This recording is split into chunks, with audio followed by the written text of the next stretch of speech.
meu contato com os projetores de telas foi na barriga da minha mãe, na verdade, porque meu pai é do movimento cineclubista, né? Desde a década de 60.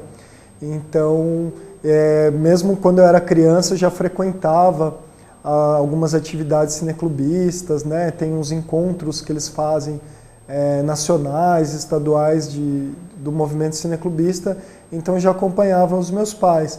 Mas eu mesmo, assim, na adolescência, com 15 anos de idade, eu comecei a projetar mesmo, inclusive a trabalhar como VJ, então essa coisa de carregar o projetor para lá e para cá, né? Foi mais ou menos nessa época.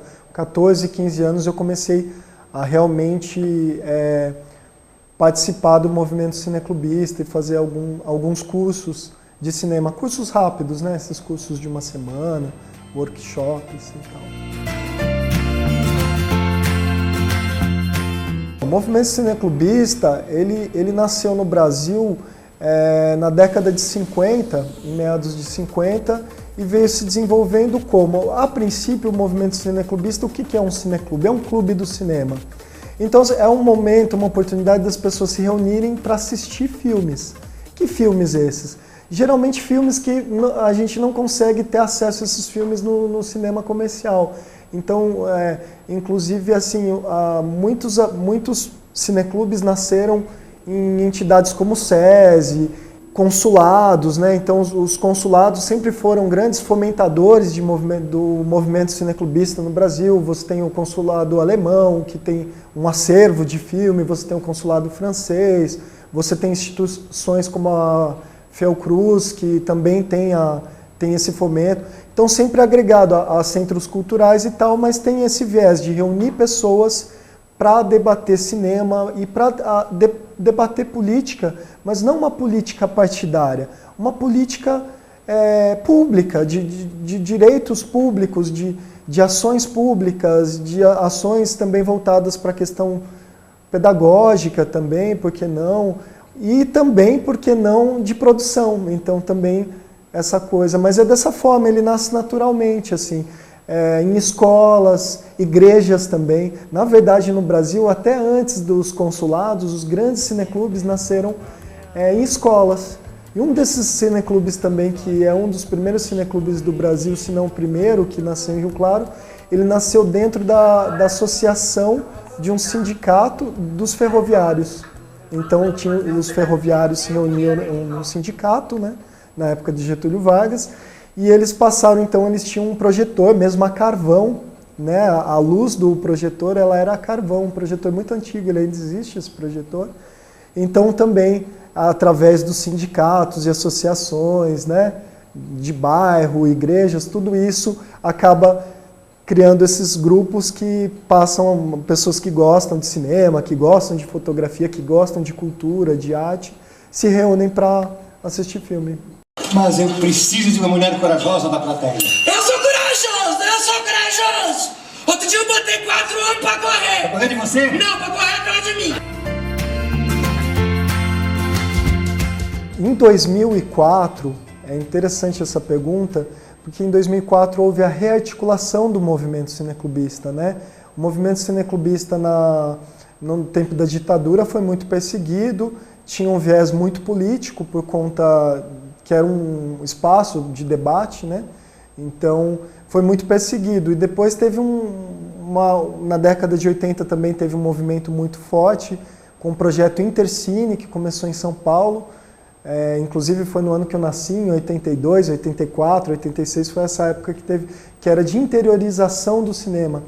Então, em 2004, eu fui produtor de um encontro, do primeiro encontro ibero-americano de cineclubes e de uma pré-jornada, que foi uma pré-jornada, que esses encontros a gente chama de jornada, né? Então, Jornada Nacional de Cineclubes. Então, a cada 2 anos tem uma jornada e no ano intermediário tem uma pré-jornada de preparação dessa jornada. Então, vai uma quantidade menor de cineclubes e tal. E o movimento foi se especializando, né? Então começou a ter mais diversidade assim, e estrutura para poder produzir. Então, com essa retomada do movimento cineclubista, ela se deu também com a entrada do Gilberto Gil no Ministério da Cultura, né? Então, pontos de cultura também, nessa época, começaram a ser criados pontos de cultura. Foi uma época muito rica, assim, de produção cultural mesmo no país, né? Então, esses cineclubes dessa época, né, da geração 2000, já veio com mais garra, com mais vontade de produzir. Porque antes, como o filme era feito só em película, ele era muito caro. Mas no movimento cineclubista já tinha muitos cineastas. Um deles mesmo é o João Batista de Andrade, que é um grande documentarista brasileiro, que é, assim, eu sou até guiado por ele, tenho ele como referência, né, porque eu gosto muito de documentário, apesar de ter alguma coisa de produção de animação e ficção, eu sempre fui mais focado no documentário, até pelo custo, né, pela forma mais simples de poder se produzir. O meu pai, o João Batista Pimentel Neto, né, ele foi presidente do Congresso Brasileiro de Cinema, ele chegou ao topo mais alto em termos de instituições de cinema, mas ele não é cineasta, ele é jornalista. Mas ele, como jornalista e cineclubista, então foi através do meu pai, primeiramente, ele é jornalista e cineclubista, mas o viés dele sempre foi política audiovisual, ou seja, a importância, por exemplo, do direito, existe o direito do autor, mas também existe o direito do público. Tudo que nós produzimos, nós somos frutos do meio. Então, tudo que a gente produz também tem essa bagagem pública. Então, por exemplo, uma luta que a gente tem é que esses filmes que são produzidos com dinheiro público, que existe essa necessidade de um fomento, né, do Estado à cultura, mas que esses filmes não fiquem na gaveta, que esses filmes, como um dos layouts, né, uma das chamarizes que a gente tem os filmes são para serem vistos.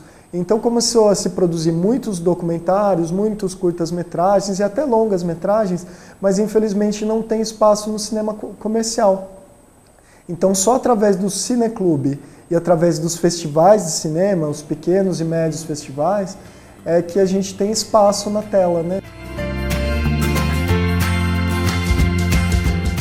90% dos meus filmes, agora isso está mudando, graças a Deus, até porque eu preciso ampliar meus horizontes, mas sempre foram focados no cinema, e primeiro no movimento cineclubista e depois no cinema como um todo.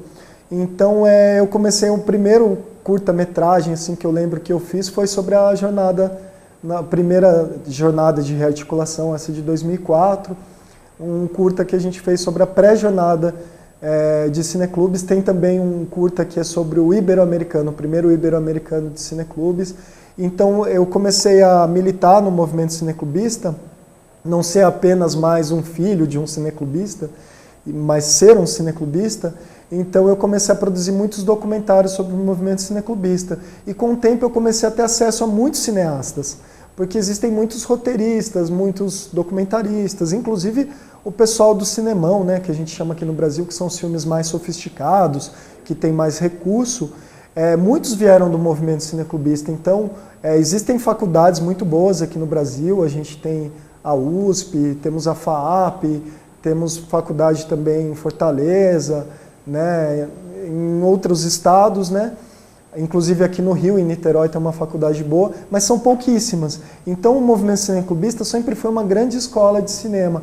E aí, através desse contato, eu comecei a produzir também filmes sobre o cinema em si mesmo. E um deles, que é o único longa que eu produzi por enquanto, eu espero produzir outros em breve, né? Estou com alguns projetos aí. É sobre o Congresso Brasileiro de Cinema, que foi um presente, uma oportunidade que eu recebi de ter acesso a todos esses grandes nomes do cinema brasileiro.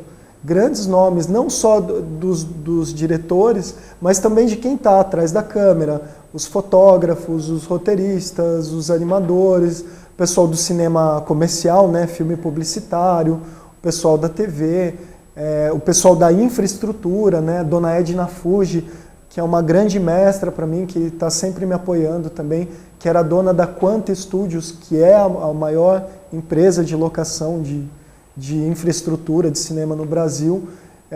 Tive a oportunidade de conhecer alguns nomes como a Dona Edna, como a Liege Nardi, que foi diretora do festival de Gramado por muitos anos, inclusive através dela eu também tive essa oportunidade de trabalhar como diretor de TV do Festival de Cinema de Gramado.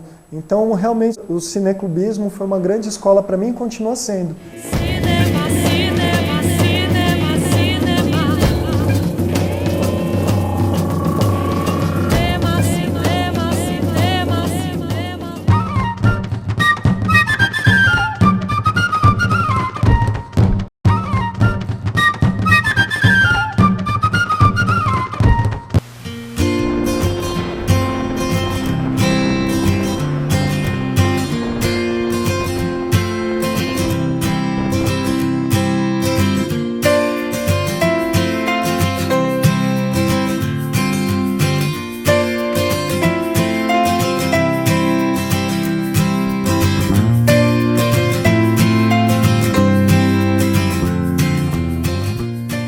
Esse documentário institucional é um longa documentário institucional. Por que eu digo que é institucional? Porque houve um apoio, inclusive financeiro, do Congresso Brasileiro de Cinema. Inclusive, na época, meu pai não era o presidente do Congresso, né? Acho que é uma coisa importante ressaltar. Então, houve sim um apoio da categoria como um todo, acreditando no meu trabalho. Então, na questão da montagem mesmo, da estrutura, eu utilizei os equipamentos da TV Cidade Livre de Rio Claro, que é uma TV que eu fui sócio fundador com 15 anos de idade. Eu fui o primeiro tesoureiro dessa TV. E essa TV foi a terceira TV comunitária a ir para o ar no Brasil. Então, até hoje eu sou afiliado a essa TV através de um cineclube, né? Então, o cineclube é uma entidade que participa da TV, é uma das agentes da TV. E aí, com o apoio da TV, eu consegui a estrutura. Um apoio também da Cia Rio e da Quanta, né, da dona Edna Fuji, isso na parte de infraestrutura. Na parte criativa de montagem, muita pesquisa, mas eu não tinha experiência alguma com longa, assim. É muito diferente você fazer um longa-metragem de um curta. E sendo um documentário onde 90% são falas, é uma coisa muito difícil de você montar. Tem que ter muita pesquisa, você conseguir conciliar as falas, inclusive mostrando as contradições e conflitos, porque existem contradições e conflitos de interesse, inclusive, né? Então, foi uma grande escola para mim.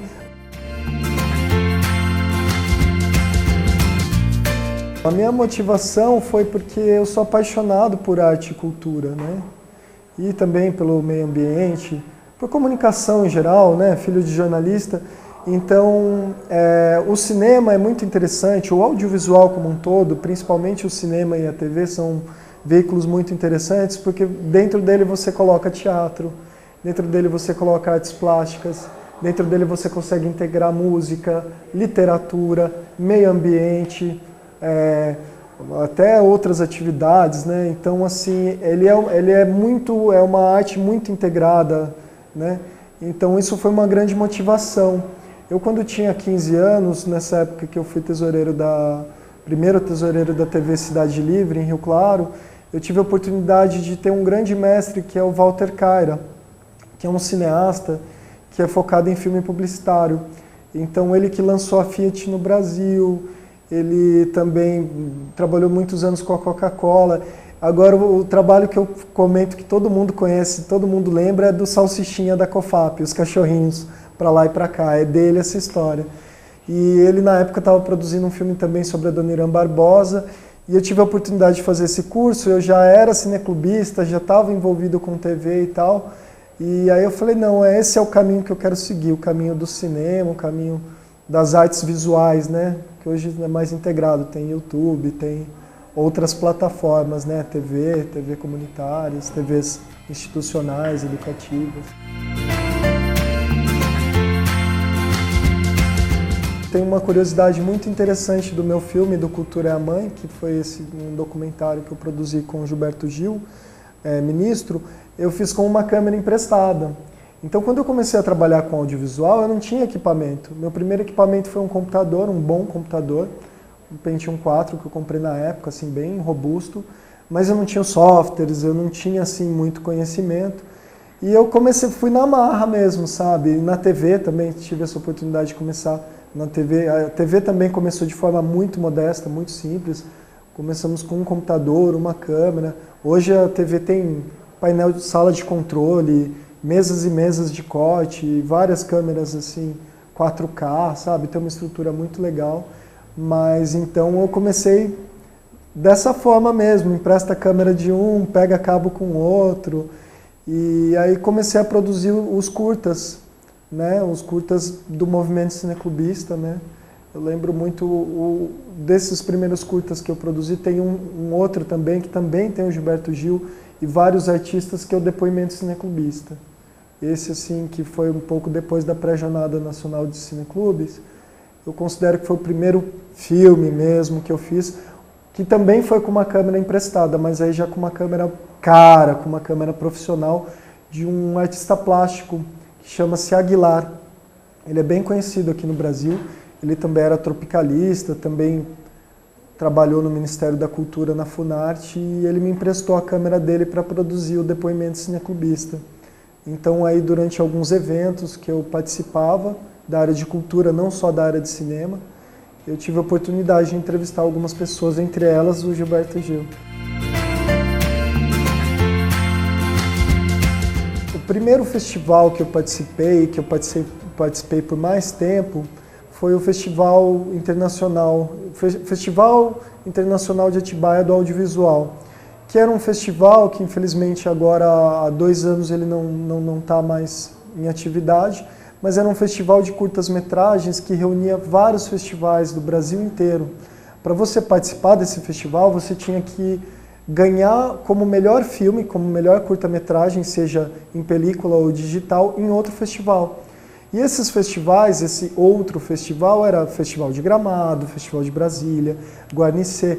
Então foi uma época muito rica, muito gostosa mesmo, porque eu viajei muito. Eu comecei, como esses festivais eram parceiros do Festival de Atibaia, nós recebíamos todos esses diretores de desses festivais. E, em contrapartida, éramos também recebidos por eles, né? Então eu comecei a participar mais como produtor mesmo. E comecei a me destacar com o meu trabalho como produtor de festival de cinema e fui convidado 4 anos depois, 5 anos depois, a participar como diretor também do Fórum dos Festivais. O Fórum dos Festivais é uma entidade que representa e agrega todos os eventos de exibição audiovisual brasileiro, né? Então eu fui diretor de comunicação desse festival durante 3 anos, 2 anos e meio, né? Então, e também, por conta disso, também participei de muitos festivais. Como cineasta, como documentarista, eu acabei participando menos, por uma bobagem, inclusive. Eu lembro que na época a gente tinha um secretário de audiovisual, o Silvio Darrim, e ele também era cineasta. E quando você entra imagina você sendo produtor de um festival de cinema, concorrer a filmes. Parece que cria um conflito ético. Algumas pessoas acham que não, outras que sim. Pelo sim, pelo não, eu acabei me privando de participar de mostras competitivas. Então agora eu estou numa fase mais competitiva, agora eu estou retomando com mais força essa questão de participar com mostras competitivas. Eu participava como produtor de festival, também dando oficinas de cineclubismo, de documentário, de fotografia nesses festivais, era convidado para dar algumas oficinas, e também como diretor de comunicação do Fórum dos Festivais, né? Então eu sempre participei mais institucionalmente. Foi quando, em 2006, eu tive a oportunidade de ser convidado para ir para o Cineporte. Em 2006 eu era coordenador de um ponto de cultura e fui convidado para participar do segundo Cineporte, que era um festival que reunia países de língua portuguesa, através da comunidade de países de língua portuguesa, CPLP. E eu fiquei apaixonado por Portugal, assim, é um país incrível, né? E foi no Algarve, inclusive, que é o litoral mais quente da Europa. E aí, desde então, comecei a ir muito para Portugal e criei um festival em Portugal, um festival que ainda existe, que é o Festim, que é um festival itinerante de língua portuguesa. O Cineporte ainda existe também, mas ele parou de itinerar. Então eu vi como uma oportunidade, eu comecei a ir para outros festivais em Portugal. Inclusive alguns desses festivais eram parceiros do Festival de Atibaia. E eu tenho essa militância então no cinema lusófono, que é uma coisa que eu pretendo continuar aqui em Petrópolis.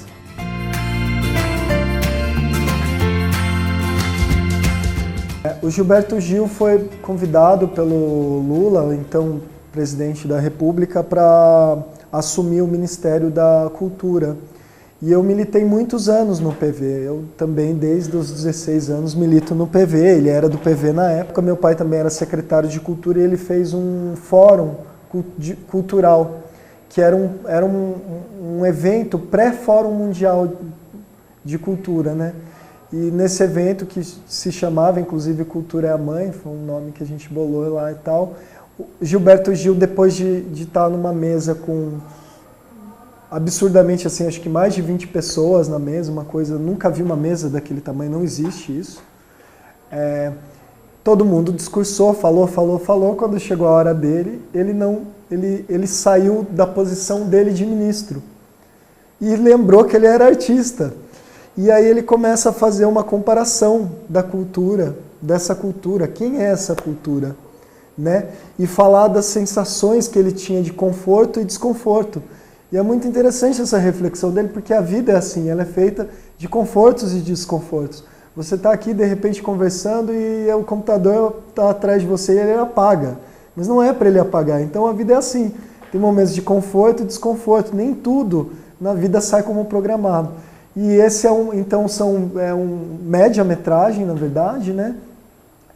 E ele faz toda uma performance. E eu dedico também esse documentário ao Glauber Rocha, porque que é um grande cineasta que eu sempre acompanhei, tem até uma relação assim mais próxima. Conheci a Dona Lúcia, que era a mãe dele, que era um amor de pessoa, que também já fez a passagem. Mas o Glauber tinha aquela ideia de uma câmera na mão e uma ideia na cabeça. Isso também até vale ressaltar que é muito mal compreendido. As pessoas começaram a achar que não precisa de roteiro para fazer filme, mas também não é assim, né? Mas a ideia, então, é um filme contínuo. Por que eu falo uma câmera na mão, uma ideia na cabeça? Porque eu estava com uma estrutura que eu tinha várias câmeras, que eram da TV, né, na época, e estava com uma câmera emprestada de um amigo, uma Hi8, uma câmera pequena, mas que tinha uma qualidade muito boa. E eu fiz, então, é um filme que ele não tem corte. É um plano contínuo do começo ao fim. E então, Gilberto Gil, ministro, num momento de desconforto, porque, na verdade, que causou uma performance, né? Então, é uma performance dele enquanto ministro. Muito, muito legal. Cinema, cinema, cinema, cinema. Cinema, cinema, cinema, cinema.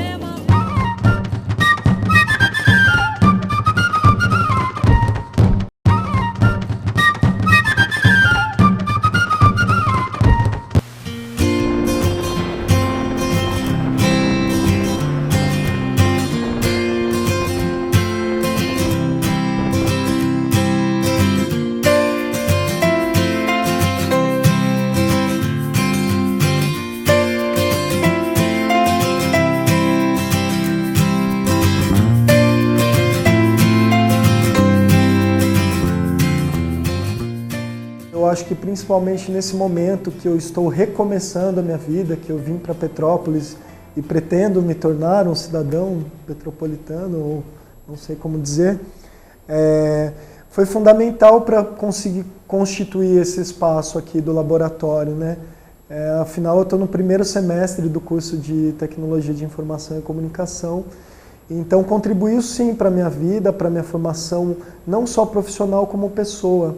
Na área de audiovisual, muitas pessoas vêm de outras formações acadêmicas, tantas outras optaram por nem ter formação acadêmica, mas eu dou muito valor também para a formação acadêmica, por isso que depois desses quase 18 anos ou mais, né, de caminhada dentro da produção audiovisual, seja como produtor de cinema, seja como documentarista, seja como fotógrafo, que é a minha grande paixão, eu pude também transcender como pessoa, me transformar numa pessoa mais rica, mais plural, mais compreensiva, mais paciente e também ter esse espaço, né, de poder chegar aqui em Petrópolis e estar sendo muito bem recebido,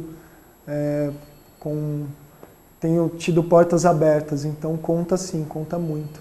Para a formação acadêmica, que agora veio no momento certo, e também para a formação como pessoa, como indivíduo, né?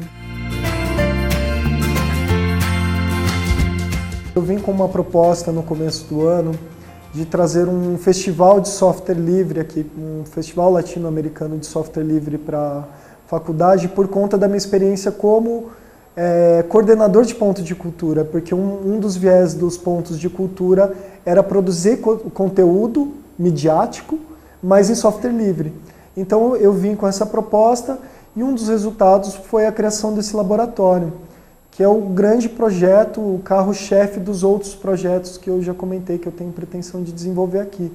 Então, o laboratório ele veio também para atender uma demanda muito grande que existia no curso, porque é um curso de tecnologia de informação e comunicação que não existe na grade principal das aulas, programação web e design gráfico, a parte de 3D também dos games, né? Porque os games, além de ter essa questão da produção artística, existe as mecânicas que exigem uma programação muito complexa. Mas para você desenvolver essa mecânica que exige a programação, você também precisa dos artistas. E também existe muitos artistas aqui na faculdade, né? Inclusive muitos já se formaram e estão retornando para a faculdade. Então o AVG Lab, que é Audiovisual Graphic, né? Essa ideia de AVG Lab é Audiovisual Graphic, ele vem para atender essa demanda. Aqui na faculdade a gente tem alguns fotógrafos, tem um pessoal que já mexe com animação, tem um pessoal que desenha mesmo, sabe? Desenha na mão mesmo, com lápis, com caneta e tal. E então veio para atender toda essa estrutura, inclusive dar suporte para outros laboratórios, né? A gente tem o CIRLAB, que é um laboratório de robótica. Você, por exemplo, você tem um laboratório, os meninos participam de várias competições, já ganharam vários prêmios, mas na hora de você divulgar isso, até para captação de recursos mesmo, faltava uma estrutura para desenvolver um site. Então, o laboratório, a gente tomou a frente do site da faculdade, tem essa proposta de criar um cineclube, e então a gente está dividindo o laboratório em núcleos. A gente vai ter um núcleo de áudio, núcleo de vídeo, núcleo de gráfico e também de gestão. Tem alguns conceitos de engenharia de tráfego na internet e mesmo de produção, né? Quando você vai desenvolver um projeto audiovisual, você precisa ter uma expertise que envolve direito, né? Envolve legislação, envolve técnicas de publicidade, técnicas de gestão. Então, tudo isso também a gente vai estar desenvolvendo dentro do laboratório.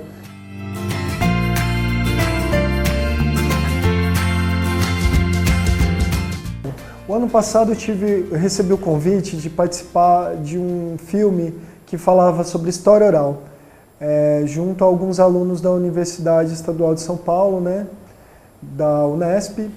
E foi muito bacana participar desse projeto, porque é um filme que conta a história de 6 gerações de mulheres negras e fala sobre a história de educação. Então, fala de cultura, fala da questão das cotas raciais, que são tão importantes, né? E é muito legal porque nesse filme nós temos algumas peculiaridades interessantes. Por exemplo, uma senhora que ela tem 102 anos e ela foi alfabetizada na década de 20, né?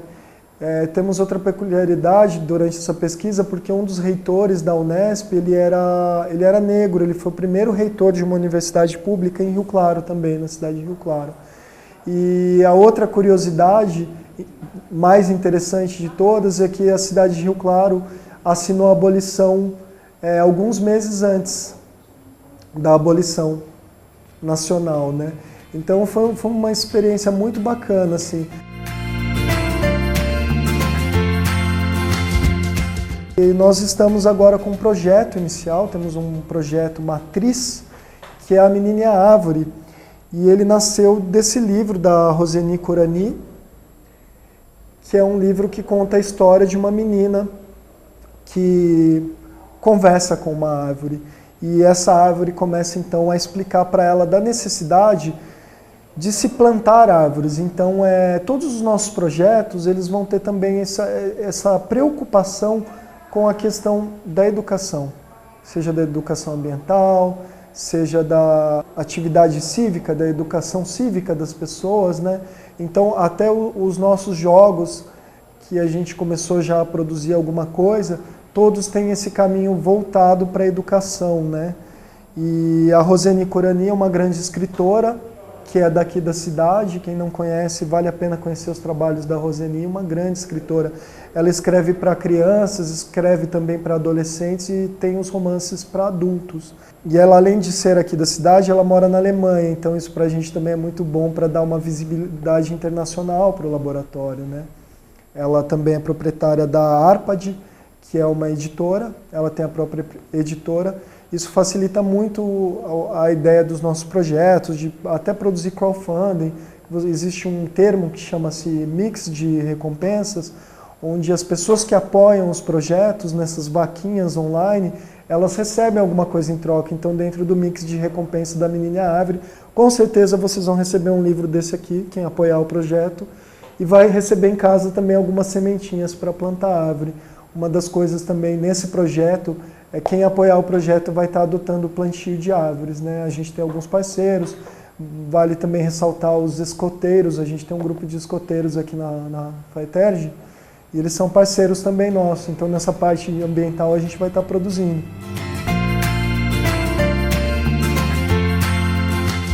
Bom, eu espero daqui para frente continuar encontrando portas abertas, e dando valor e retribuindo essas portas abertas aqui na cidade de Petrópolis.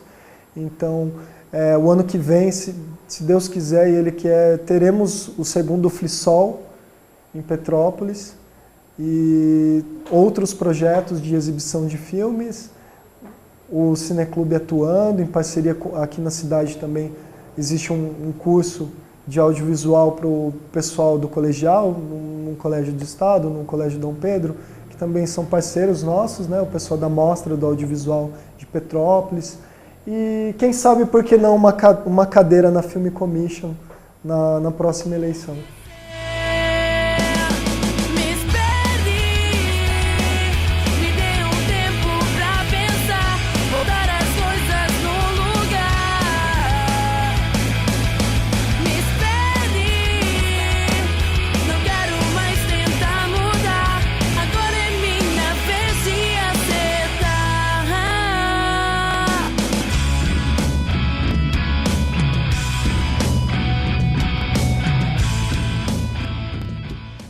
Siga fazendo as coisas do jeito que você faz, com honestidade no seu trabalho, com a verdade na sua arte, que daqui a 20 anos você vai ter quase 30 longas nas costas e ainda vai ser homenageado nesse palco que você tá hoje aqui tão encantado.